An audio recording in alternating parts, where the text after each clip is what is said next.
Bismillahirrahmanirrahim. Assalamualaikum warahmatullahi wabarakatuh.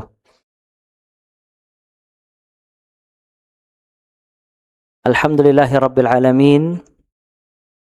Wabihi nasta'inu ala umuri dunya waddin. Wassalatu wassalamu ala ashrafil anbiya'i wal mursalin. Nabina Muhammadin wa ala alihi wa ashabihi wa man tabi'ahum bi ihsanin ila yaumiddin. Allahumma anfa'na bima 'allamtana wa 'allimna ma yanfa'una wa zidna 'ilma. Allahumma rahmataka narju fala takilna ila anfusina tarfata 'ain wa aslih lana syu'unana kullaha la ilaha illa ant. Rabbana taqabbal minna innaka antas sami'ul 'alim wa tub 'alaina innaka antat tawwabur rahim. Allahumma ij'al a'malana kullaha salihah waj'alha liwajhika khalisa wa la taj'al li 'ahadin fihi syai'a. Rabbi shrah li sadri wa yassir li amri wahlul 'uqdatam min lisani yafqahu qawli thumma amma ba'd. Naam ayyuhal ikhwah rahimani wa rahimakumullahu jami'an. Kita lanjutkan kajian kita masih membahas ringkasan akidah Ahlus Sunnah wal Jamaah atau karakteristik Ahlus Sunnah wal Jamaah, buah karya dari Syekh Abdurrahman bin Nasir As-Sa'di rahimahullah. Sekarang kita masuk poin keempat. Tafadhal dibaca. Bismillahirrahmanirrahim. Ringkasan prinsip dasar ahli akidah ahli sunnah wal jamaah. Ahli sunnah wal jamaah mereka adalah yang meyakini bahwa Allah Al-Hakim, yang maha bijaksana dan memiliki hikmah, yang memiliki hikmah yang sempurna pada syariat dan takdirnya. Tidaklah menciptakan makhluknya sia-sia dan tidaklah menetapkan syariatnya melainkan memiliki maslahat atau kebaikan dan hikmah. Naam, masih Syekh As-Sa'di rahimahullah. Beliau membahas seputar asma'ullah, nama-nama Allah Azza wa Jal. Karena diantara pembahasan akidah yaitu pembahasan berkaitan dengan asma'ullah, nama-nama Allah Azza wa Jal, baik kaitan dengan nama-namanya, kaidah-kaidahnya, intisarinya, dan juga membantah kelompok-kelompok yang sesat seputar nama dan sifat-sifat Allah Azza wa Jal. Di antara nama Allah Azza wa Jal adalah Al-Hakim. Al-Hakim itu bisa diartikan dua. Yang pertama, yang maha bijaksana, dan yang kedua, memiliki hikmah yang sangat agung. Itu arti dari Al-Hakim. Maka Allah Hakim di dalam penciptaannya, Allah Hakim di dalam penciptaan langit dan bumi, Allah Hakim di dalam semua maksud dan tujuannya, dan Allah Hakim di dalam penentuan syariatnya, dan juga Allah Hakim di dalam penentuan takdir kepada hamba-hambanya. Semua yang ditetapkan oleh Allah Azza wa Jal, baik penetapan itu berupa syariat Allah kepada hamba-hambanya, maupun takdir yang Allah takdirkan kepada hamba-hambanya yang berbeda-beda. Setiap hamba mendapatkan takdir Allah Azza wa Jal. Semuanya memiliki hikmah yang sangat agung. Kadang manusia mengetahui hikmah tersebut, kadang manusia tidak mengetahui hikmah tersebut. Kadang manusia tidak mengetahui hikmah pas saat terjadi, namun dia mengetahui hikmah tersebut setelah terjadi sekian lama. Makanya kita harus mengimani kalau Allah Al-Hakim, yang maha bijaksana. Allah tidak menjadikan segala sesuatu yang ada di atas muka bumi sia-sia tanpa maksud dan tujuan. Namun semuanya memiliki tujuan yang sangat agung. Allah menciptakan manusia bukan sia-sia. Ya, ayahsabul insan an yutraka suda. Manusia apakah menyangka dia ditinggalkan begitu saja? Namun Allah menciptakan manusia dan jin memiliki hikmah yang sangat agung, agar Allah satu-satunya zat yang diibadahi oleh Allah Azza wa Jal. Begitu juga Allah Ta'ala menciptakan langit, bumi, siang dan malam memiliki hikmah yang sangat agung. Allah Ta'ala menjadikan siang dengan matahari yang mengeluarkan sinar yang panas sebagai bentuk energi manusia agar bisa beraktivitas. Sedangkan di malam hari Allah Ta'ala mengeluarkan bulan yang cahayanya tidak seperti cahaya matahari agar manusia bisa beristirahat dengan nyenyak di malam hari sebagai bentuk kesempurnaan tubuh dia dengan istirahat tadi. Dan itu hikmah yang sangat agung di balik penciptaan Allah Azza wa Jal. Kata Allah Azza wa Jal, وَجَعَلْنَا اللَّيْلَ لِبَاسًا وَجَعَلْنَا النَّهَارَ مَعَاشًا. Kami jadikan malam libas seperti pakaian. Ya, artinya isyarat kalau manusia di malam hari istirahat. Ya, kemudian وَجَعَلْنَا النَّهَارَ مَعَاشًا. Kami jadikan siang hari untuk kehidupan. Maka subhanallah, manusia berjalan dengan fitrah yang Allah tentukan. Di siang hari semuanya aktivitas, di malam hari mereka lelah istirahat. Itu fitrah yang Allah tentukan dengan hikmah yang sangat besar. Begitu juga Allah Ta'ala menjadikan manusia berpasang-pasangan dan diberikan syahwat.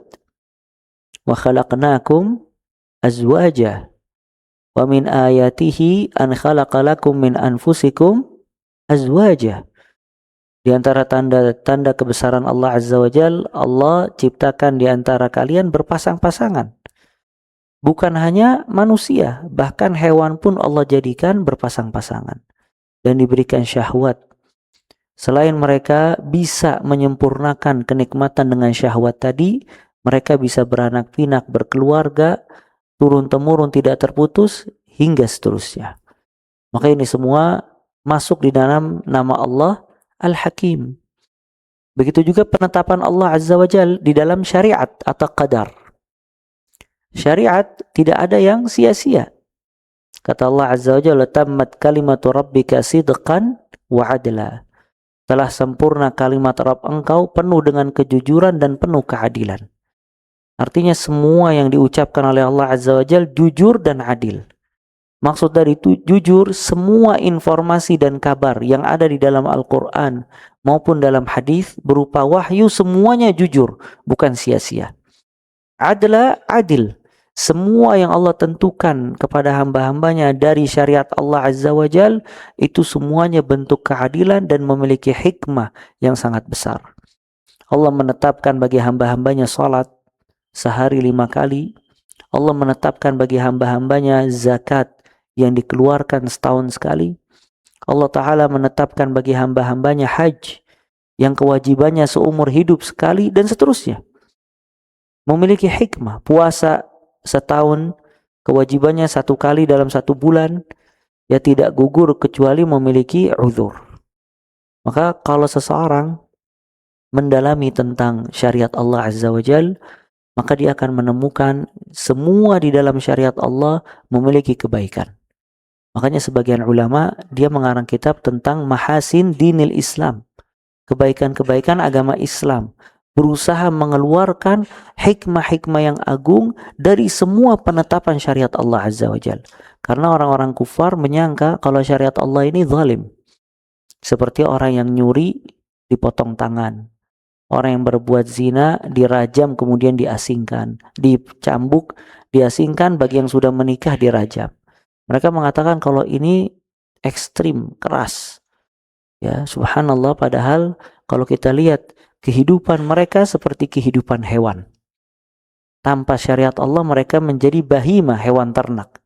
Namun Islam menentukan beberapa hukuman atau beberapa perbuatan dosa, ada had, ada hukuman. Sebagai bentuk jera manusia tidak mengulangi lagi perbuatan tadi. Itu dibahas sama ulama tentang hikmah dan keagungan dari syariat Allah Azza wa Jal. Hatta puasa, subhanallah. Ya, sebagian atibba dulu pernah ana bahas, kata mereka, kata para ulama, ayat ada di dalam Al-Quran 1 ayat tentang kesehatan. Apabila dipraktekkan sama manusia, dia sehat. Apa ayatnya? Ayat, potongan ayat. Ya, semua para ulama sepakat kalau ayat ini menjelaskan tentang kesehatan tubuh. Kata Allah, kulu washrabu wala tusrifu. Makanlah dan minumlah dan jangan berlebihan.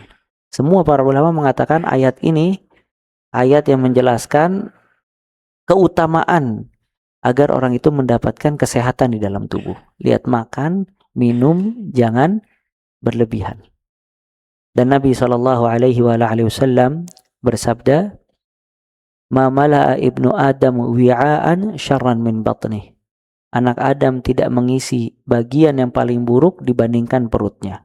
Kalau emang dia perlu mengisi, fathulutsu li ta'amihi, maka sepertiga buat makannya, sepertiga buat minumnya, sepertiga buat nafasnya.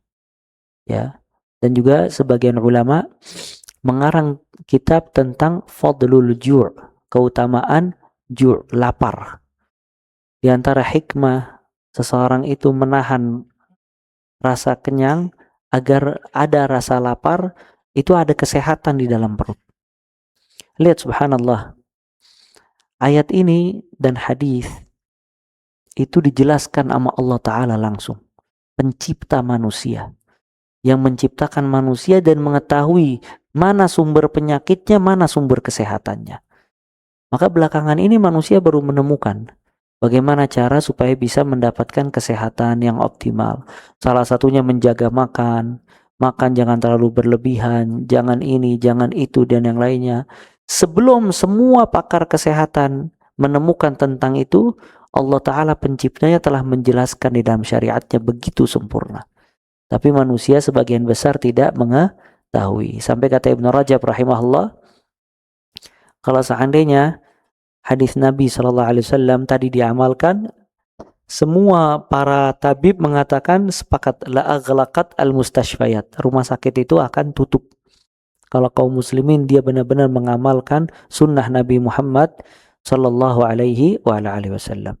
Ini dari sedikit hikmah dibandingkan hikmah-hikmah yang sangat besar dari syariat Allah Azza wa Jal yang kadangkala manusia tidak mengetahuinya.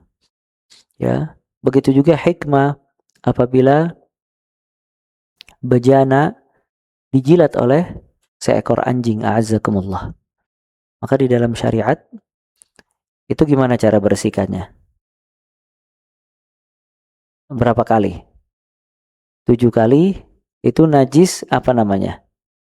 Najasa mughalladhah. Najis yang paling besar. 7 kali, salah satunya dengan tanah, atau pertamanya dengan tanah. Sebagian mengatakan nggak bisa diganti dengan sabun, harus dengan tanah. Kenapa? Karena ini ta'abudiyah. Ini berkaitan dengan ibadah, tidak diganti ya kecuali dengan dalil. Dan subhanallah, setelah sekian lama para pakar menemukan di antara hikmah yang sangat agung. Dikatakan anjing itu kalau misalnya dia menjilat, salah satu yang dijilat sama dia tempat pembuangan kotoran dia. Ketika dia menjilat itu akan nempel kuman atau bakteri. Dan bakteri itu akan terus nempel di lidahnya, tidak bisa hilang. Makanya dengan itu kenapa Islam menentukan najisnya anjing, najis mughalladhah. Dan apabila dia menjilat di mana saja dan salah satunya bejana, maka bakteri itu akan menempel di tempat yang dia jilat dan tidak bisa hilang kecuali dengan debu dan pasir tadi.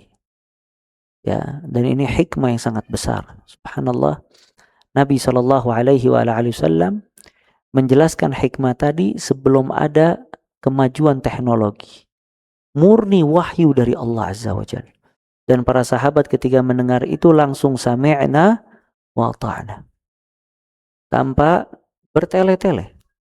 Cuman belakangan ini baru orang-orang menemukan tentang keutamaan ya atau hikmah yang besar di balik hal tadi. Begitu juga dzubab. Laler, idza dakhala dzubab fi ina'i ahadikum, apabila ada laler masuk di air atau gelas salah seorang di antara kalian, maka jangan langsung dibuang tapi dicelupkan ke mulut. Karena di salah satu sayapnya penyakit, salah satu sayapnya yang lain penawarnya. Dan itu ternyata ditemukan sama para ahli, ya dzubab itu memiliki penawarnya langsung di salah satu sayapnya. Makanya hikmah yang sangat agung dan besar yang wajib kita yakini kalau dia ditetapkan oleh Al-Hakim yang maha bijaksana. Makanya kalau manusia mengetahui hikmah yang sangat besar dari syariat Allah Azza wa Jal, tidak akan berat dia di dalam menjalankan syariat Allah Subhanahu wa Ta'ala. Mudah baginya untuk sholat, mudah baginya untuk puasa, mudah baginya untuk berinfak, mudah baginya untuk haji, dan seterusnya. Karena dia tahu semua yang Allah tetapkan bagi hamba-hambanya memiliki hikmah yang sangat agung. Baik dia mengetahui maupun dia tidak mengetahuinya. Ya, namun orang yang dikasih sama Allah ilmu yang lebih, dia mengetahui hikmah-hikmah dari syariat Allah sangat dalam, maka ketika dia menjalankan syariat tersebut, dia memiliki rasa yang lebih mengagungkan Allah dibandingkan orang-orang yang tidak memiliki hikmah tadi. Nah, makanya ini tingkatan orang yang berilmu. Kalau orang berilmu, dia lebih dahsyat di dalam menjalankan syariat Allah karena mengetahui hikmah di balik syariat Allah Azza wa Jal. Bisa dipahami ini ya. Begitu juga hikmah dalam takdir. Hikmah di dalam penetapan takdir Allah Azza wa Jal. Semua yang Allah takdirkan kepada hamba-hambanya tidak sia-sia. Ya. Semua yang Allah takdirkan kepada hamba-hambanya itu bukan sia-sia. Karena semua yang terjadi di atas muka bumi dengan izin Allah Azza wa Jalla. Makanya kenapa si fulan dikasih penyakit, kenapa si fulan tidak dikasih keturunan, kenapa si fulan diuji dengan rumah tangganya, kenapa si fulan seperti ini dan seperti itu semua penetapan dari Allah Azza wa Jalla. Dan Allah memiliki hikmah yang sangat besar dan sangat agung. Kadang manusia tidak mengetahuinya kecuali setelah beberapa tahun kemudian, atau kadangkala dia tidak mengetahui hikmahnya sampai dia wafat. Jadi pahami ini ya. Makanya di sini manusia harus benar-benar ridha dengan takdir Allah Azza wa Jalla. Karena yang menetapkan takdir, dia adalah Al-Hakim yang maha bijaksana. Tidak menjadikan segala sesuatu abath, sia-sia. Ya, tapi segala sesuatu memiliki nilai dan keagungan. Dan segala sesuatu memiliki hikmah yang sangat dalam. Oleh karena itu kata para ulama, hikmah Allah Ta'ala terbagi menjadi dua. Yang pertama, hikmah dalam penciptaan. Yang kedua, hikmah dalam syariat dan takdir. Ya, hikmah di dalam penciptaan tadi kita jelaskan, semua yang diciptakan oleh Allah, baik langit, bumi, manusia, ya, memiliki hikmah yang sangat agung. Kata Allah, wa fi anfusikum afala tubsirun. Pada diri kalian, apakah kalian tidak melihat? Kemarin Ana dapat tulisan bagus tuh. Itu Ana share. Kalau nggak salah, manusia kadang kalau sudah cuci darah, nasallallahu ta'ala al-afiyah wassadat wassalamah, itu mungkin dia dalam sepekan 2 kali atau 3 kali membantu ginjalnya untuk mencuci darah 32-36 kali dalam sepekan. Sedangkan kalau sehat, si ginjal itu bisa mencuci darah dia dalam sehari 36 kali. Bayangkan manusia tidak tahu organ tubuh yang Allah kasih begitu agung. Ya, tanpa dia sadari organ tubuh itu bekerja dengan takdir Allah Azza wa Jal, dan tidak dia merasakan organ itu fungsinya baik kecuali setelah dia sakit. Ternyata dia tahu kalau dia sakit, ya dia butuh asupan dari luar karena organnya sudah melemah. Makanya subhanallah ya ikhwah, badan kita ini akan ditanya nanti sama Allah Azza wa Jal. Wa an jismihi, dan dari badannya buat apa dia habiskan. Makanya jangan sampai nasallallahu al-afiyah kita jadikan badan kita ini kita yang ngerusak sendiri dengan hal-hal yang haram, minuman keras, makan-makan yang haram, dan yang lainnya, begadang, ya, dan seterusnya. Akhirnya nikmat yang Allah berikan dari fungsi organ yang sempurna pada tubuhnya dia rusak dengan perbuatan-perbuatan dia sendiri. Maka kata Allah, wa fi anfusikum afala tubsirun. Dan pada diri kalian apakah kalian tidak melihat? Dan subhanallah ya ikhwah, syariat yang Allah jalankan, yang kita jalankan ini itu membantu tubuh kita untuk menyegarkan organ tadi. Ya. Makanya ada penelitian, ada ibu-ibu sudah usia 63 tahun. Ketika dia sudah usia 63 tahun, dia melaksanakan puasa Daud. Subhanallah, dia dikasih sama Allah umur hingga 83 atau 84 tahun. Berapa tahun tuh? Berapa? 17 tahun mungkin kurang lebih ya. Pokoknya setelah 63 tahun, dia masih dikasih usia panjang. Matanya sehat, semua di dalam tubuhnya sehat, otaknya sehat, dan yang lainnya. Dia datang, sampai dokter bingung, kok ini sehat banget ibu? Seperti masih usia-usia muda. Ternyata pas diteliti dia melakukan puasa Daud selama 15 tahun semenjak usia 63 tahun. Dan ketika dipelajari, ternyata puasa yang dia lakukan menyegarkan organ dia yang sudah tua. Lihat subhanallah. Ya, apa kurangnya Allah kepada hamba-hambanya? Artinya syariat yang Allah tetapkan kepada hamba-hambanya bukan azab dari Allah Azza wa Jalla. Allah bukan mengadab kita ketika kita puasa. Allah bukan mengadab kita ketika kita mengeluarkan harta. Allah tidak mengadab kita ketika kita melakukan praktek haji dan yang lainnya. Tapi semuanya maslahat dikembalikan buat kita. Ya. Maka ini keutamaan yang sangat besar kalau manusia mempelajari, maka dia akan mendapatkan hikmah yang sangat agung. Dan subhanallah, Ibnul Qayyim rahimahullah di dalam kitab Miftah dari Sa'adah, dia menjelaskan permasalahan-permasalahan ini secara detail tentang kekuasaan dan keagungan Allah Azza wa Jalla. Kenapa bayi itu menangis? Kenapa manusia sakit? Apa yang harus dilakukan kalau dia sakit? Apa gejalanya dan apa kebaikan buat tubuhnya dan seterusnya. Ya. Maka ini ya hikmah di dalam penciptaan. Kata Allah, wa fi anfusikum afala tubsirun. Pada diri kalian apakah kalian tidak melihat? Kemudian yang kedua, hikmah Allah dalam syariatnya dan takdirnya. Hikmah Allah dalam syariatnya dan takdirnya. Artinya semua syariat Allah dan takdir Allah sangat sempurna. Tafadhal dilanjut.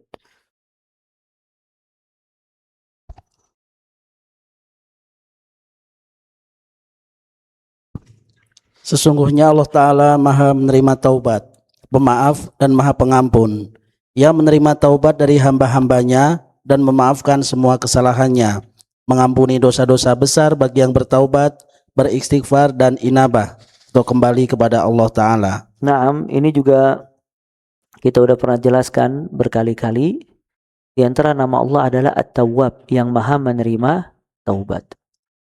Ya, jadi ini menunjukkan kalau Allah Ta'ala terus menunggu hambanya kembali kepada Allah dan bertaubat kepadanya. Karena Allah menciptakan manusia tahu kalau manusia ini banyak lalai, banyak salah, banyak berbuat dosa, banyak berbuat maksiat.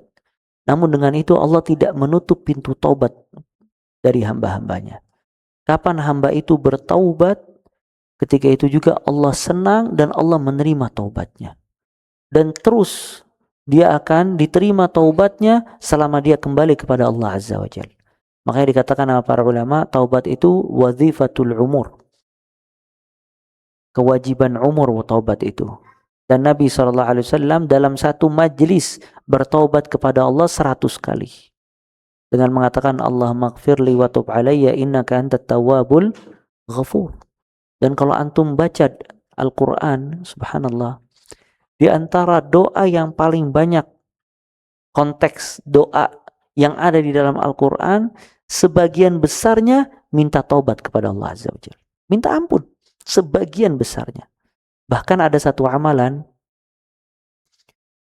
yang agung, yaitu al-i'tiraf bidzunub, mengakui dosa-dosa. Seorang hamba kalau datang kepada Allah, dia mengakui dosa-dosanya, maka diampuni dosanya oleh Allah Azza wa Jalla. Sekarang kenapa ada hakim di dalam mahkamah? Karena biasanya orang-orang jahat tidak mau ngaku. Kalau orang-orang jahat datang ngaku, beres gak masalahnya? Beres, nggak perlu datangi saksi, pengacara, sama yang lainnya, dia ngaku, udah ana nyuri uang dia, udah nggak usah dilanjut. Maunya apa, mau diganti atau masukin penjara, fadhol misalnya. Beres. Karena dia i'tiraf, mengaku. Nah, kalau seandainya di depan hakim seseorang mengaku selesai masalahnya, tidak bertele-tele, bagaimana kalau dia mengaku dosa-dosanya di hadapan zat yang menerima taubat dan pengampun? Maka kalau dia mengakui dosa-dosanya dan meminta ampun kepada Allah, diampuni sama Allah Azza wa Jalla. Ya. Makanya subhanallah, di beberapa doa itu isinya pengampunan mengakui dosa. Kayak doa dalam zikir pagi dan petang.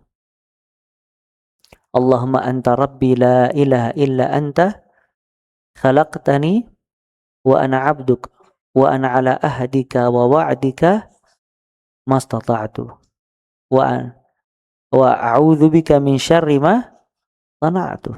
Aku berlindung kepadamu dari keburukan yang aku perbuat.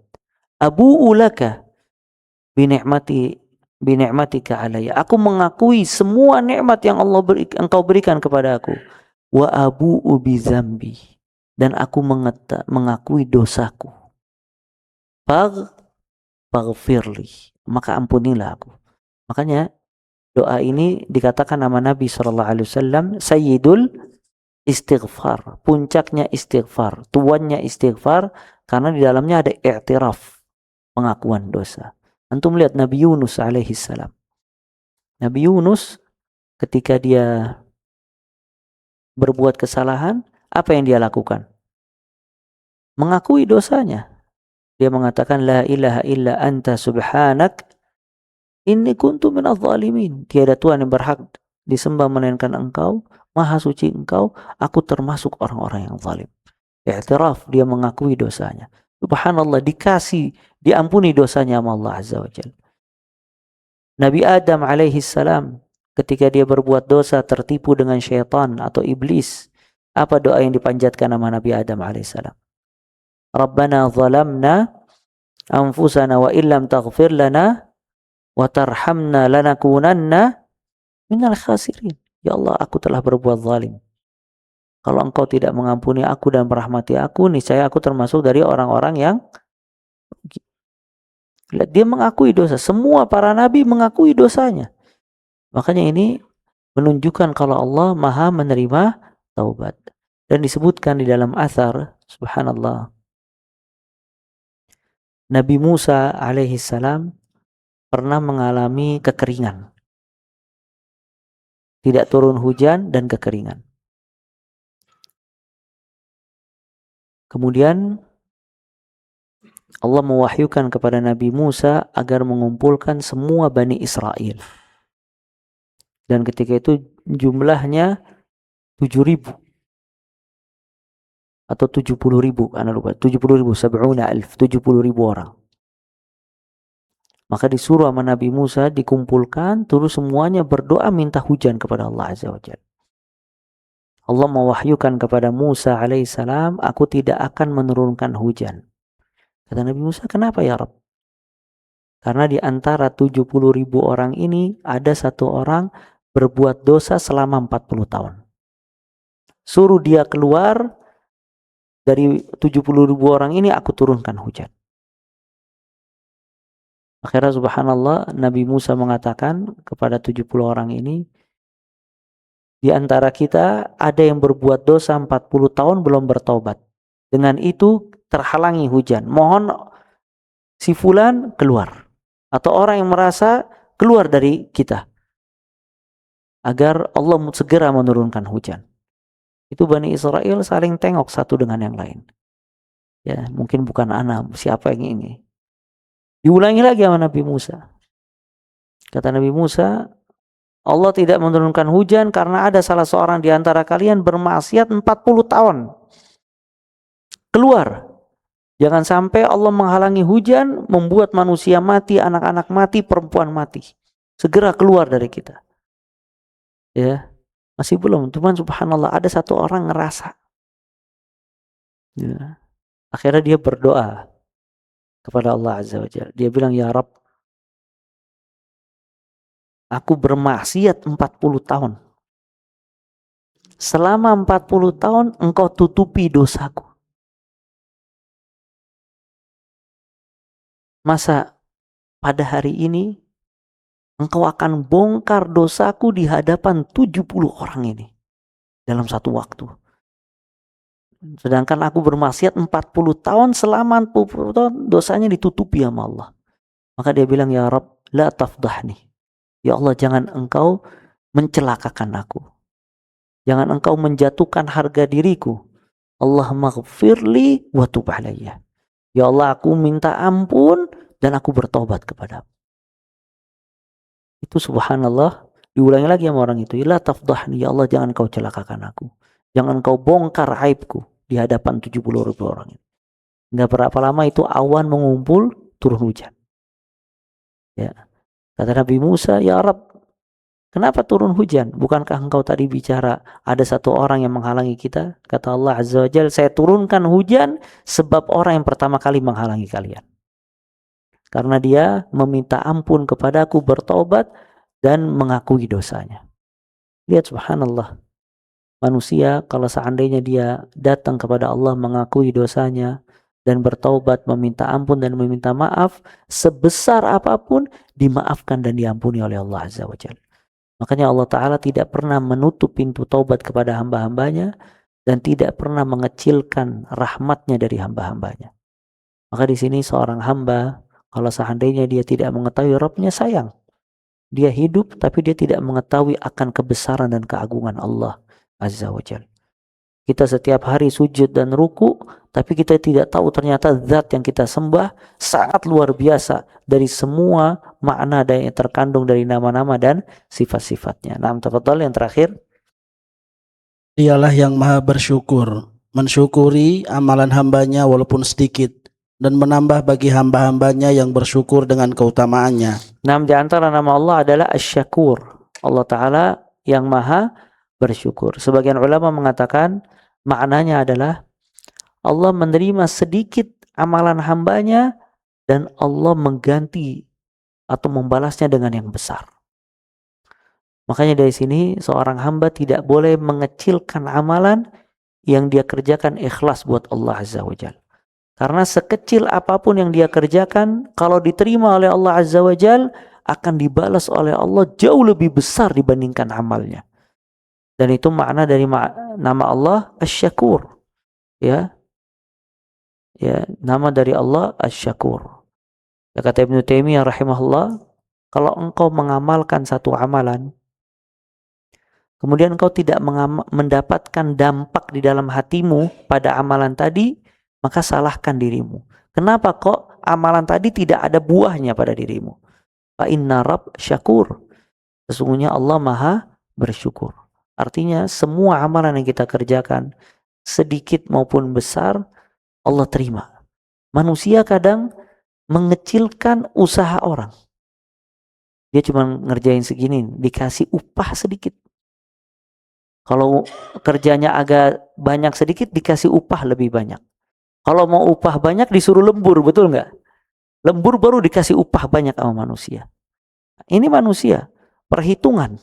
Tapi Allah Ta'ala menambahkan dirinya Asy-Syakur. Manusia kalau dia mengerjakan amalan sedikit apapun juga diterima sama Allah dan juga dibalas sebesar-besarnya oleh Allah Azza wa Jalla.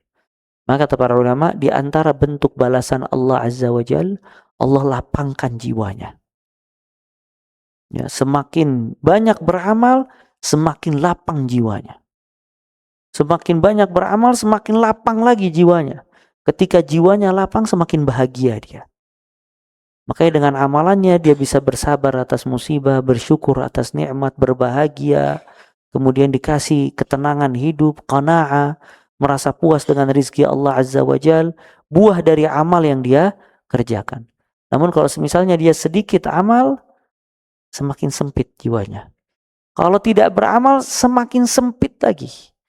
Makanya antum melihat orang-orang kufar sehebat apapun yang dia dapatkan tetap sempit jiwanya. Kenapa? Karena dia tidak ada amalan yang dibalas oleh Allah Azza wa Jal. Nah, makanya di antara nama Allah Syakur. Ya, Allah adalah yang maha bersyukur. Ya. Nah, mungkin kita cukupkan sampai di sini ya ikhwah. Kita lanjutkan pekan depan biiznillah taala. Pekan depan Id ya. Insyaallah malam Rabu malam takbiran ya.